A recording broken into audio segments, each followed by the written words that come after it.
Hello everyone, प्यारे बच्चों। आज इस वीडियो में मैं आपके सामने कक्षा 10 के 5वें लेसन जिसका टाइटल है ग्लिम्पसेस ऑफ इंडिया, जिसका अर्थ होता है भारत के दृश्य, भारत के नज़ारे।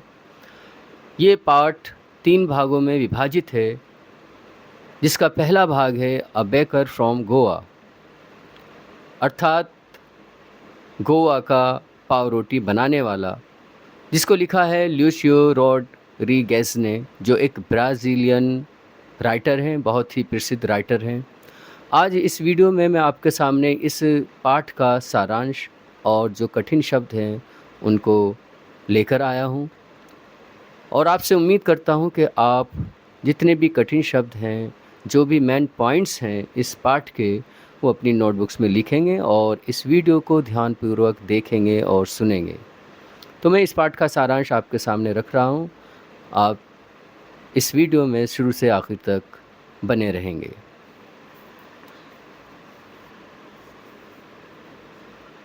इस अंश में लेखक गोवा में अपने पुराने दिनों को याद करता है, जब गांव का बेकर अर्थात पाव रोटी आदि बनाने वाला जीवन में एक महत्वपूर्ण स्थान रखता था। हालांकि समय के बीतने के साथ लोग अब इतनी अधिक पाव रोटी नहीं खाते, मगर गांव में अब भी बेकर है, मतलब पाव रोटी बनाने वाला अब भी वहाँ के गांव में है। पुर्तगाली लोग पाव रोटी बनाने के लिए प्रसिद्ध थे। वे गोवा को बहुत पहले ही छोड़ गए, मगर गोवा में बेकर के परंपरागत काम को अब भी देखा जा सकता है। वे भट्टियाँ जिसमें पाव रोटी बनाई जाती थी अब भी वहाँ देखी जा सकती हैं। परंपरागत बेकरों की बांस की छड़ी और उस छड़ी की आवाज़ को अभी भी सुना जा सकता है।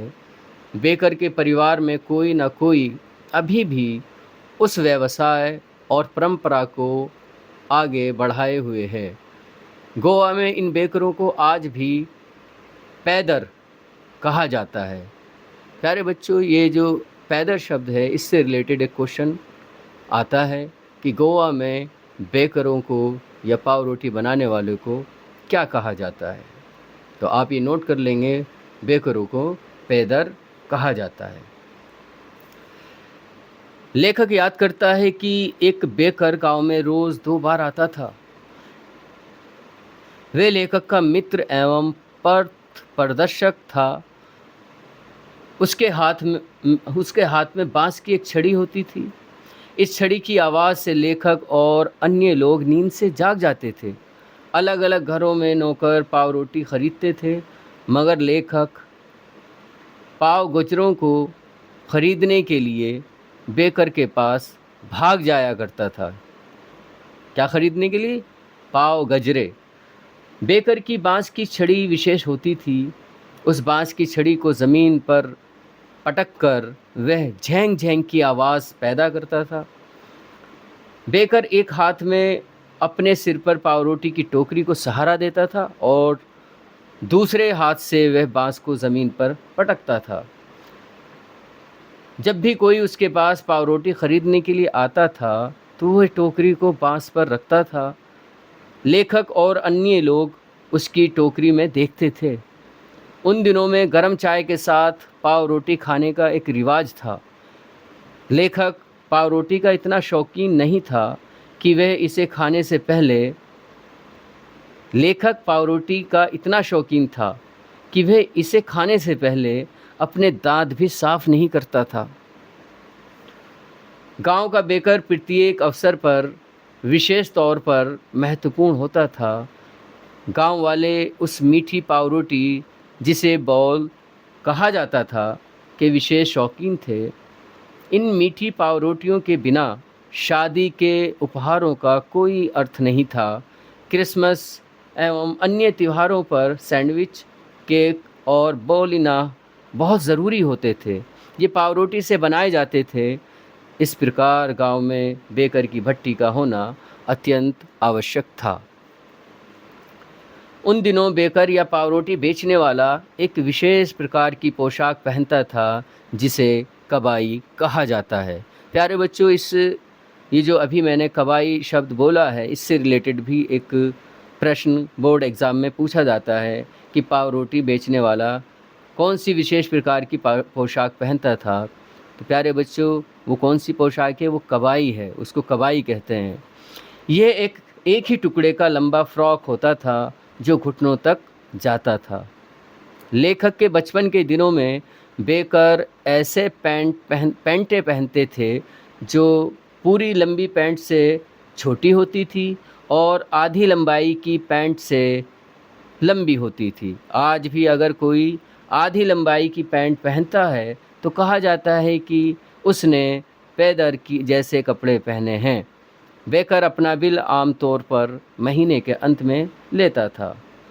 बेकर के महीने भर के हिसाब को किसी दीवार पर पेंसिल से लिखा जाता था। इससे रिलेटेड भी एक क्वेश्चन आ जाता है कि उसके हिसाब को कहाँ लिखा जाता था? वॉल पर। देखेंगे कि वो दीवार पर लिख देते थे। उन दिनों में पाव रोटी बनाना फ़ायदे का कारोबार था। बेकर लोग समृद्ध होते थे, मालदार होते थे। उनके परिवार कभी भी भूख से नहीं मरते थे। उनके मोटे शरीर इस बात को दर्शाते थे कि वे प्रसन्न हैं, खुशहाल हैं। आज भी कटहल जैसे शारीरिक दिखावट वाले आदमी की तुलना बेकर से की जाती है। प्यारे बच्चों, मैं अभी आपके सामने अ बेकर फ्रॉम गोवा पाठ का हिंदी सारांश आपके सामने प्रस्तुत कर रहा था। मुझे उम्मीद है कि आपने ध्यानपूर्वक सुना होगा। अब इस पाठ में जो कुछ डिफ़िकल्ट वर्ड्स आए हैं, मैं उनका हिंदी इंग्लिश और साथ साथ हिंदी ट्रांसलेशन करते जा रहा हूँ। आप उसको कहीं लिख लेंगे या आपको जो आते हैं वो छोड़ देंगे और जो नहीं आते उनको लिखकर नोट्स बना लेंगे। पहला वर्ड है ट्रेडिशनल, जिसका अर्थ होता है परंपरागत। इंग्लिश में ही इसका सिनोनिम है कन्वेंशनल। दूसरा शब्द है बेकर, जो अभी हम बार बार बेकर और पाव रोटी बनाने वाला बोल रहा है। पाव रोटी बनाने वाले को हम बेकर बोलते हैं। उसके बाद एक वर्ड है यहाँ पर नॉस्टैल्जिकली, इसका अर्थ होता है स्नेह से, प्रेम से, अर्थात फॉन्डली। लॉज का अर्थ होता है पाव रोटी। वैनिश्ड का अर्थ होता है गायब हो गया, अर्थात डिसअपियर्ड। मोल्डर का अर्थ होता है फफूंद बनाने वाले, दोज हु मोल्ड्स। एग्जिस्ट का अर्थ होता है मौजूद होना, अर्थात बीइंग स्टिल देयर। फर्नेसेस का अर्थ होता है भट्टियाँ, जिसको हम आज ओवन भी बोलते हैं। एक्सटिंग्विश का अर्थ होता है बुझा देना, जिसको एक फ्रेजल वर्ब में हम बोल सकते हैं put out. Third and jingle, इसका अर्थ है गिरने की संगीतमय आवाज़ के साथ। और हेराल्डिंग का अर्थ है घोषणा करना, ऐलान करना, जिसे कि बोलते हैं हम अनाउंसिंग। कैरीज ऑन का अर्थ होता है कंटिन्यूस, अर्थात जारी रखना। प्रोफेशन व्यवसाय को बोलते हैं, जिसे हम ऑक्यूपेशन भी बोलते हैं। पैदर का अर्थ होता है एक प्रकार का बेकर, अर्थात बेकरी वाला। लॉन्ग का अर्थ होता है इच्छा करना, जिसको हम बोलते हैं विज्ड। स्टाफ का अर्थ होता है एक लंबी छड़ी, लठ। इसके अलावा एक शब्द और है यहाँ पर, सपोर्टेड का अर्थ होता है सहारा देना, हेल्प करना। बैंग्ड का अर्थ होता है ठक ठक की आवाज़ करना। ग्रीट का अर्थ होता है स्वागत करना, वेलकम करना। वर्टिकल का अर्थ होता है स्ट्रेट, अर्थात सीधी। माइल्ड का अर्थ होता है हल्का, जिसे हम अंग्रेज़ी में बोल सकते हैं लाइट। रिब्यूक का अर्थ होता है डांटना, जिसको हम इंग्लिश में बोल सकते हैं चाइल्ड। पैरापेट का अर्थ होता है मुंडेर, अर्थात wall on the edge of roof.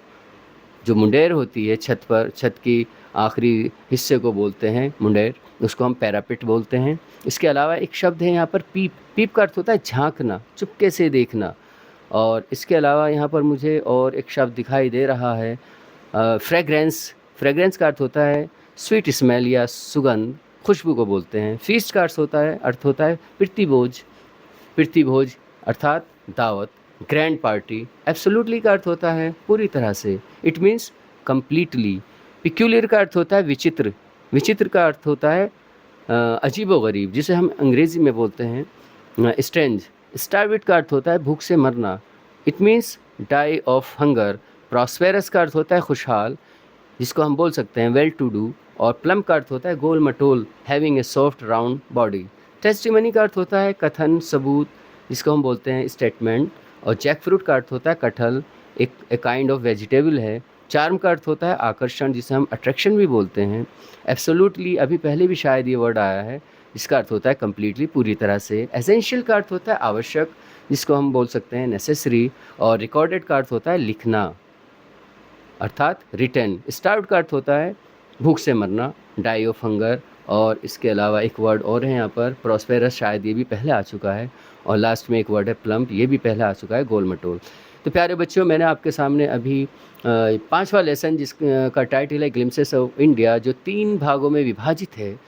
पहला पार्ट अबेकर फ्रॉम गोवा का हिंदी सारांश और कठिन शब्दों को आपके सामने रखा। मुझे उम्मीद है आपने ये वीडियो ध्यानपूर्वक देखी और सुनी होगी।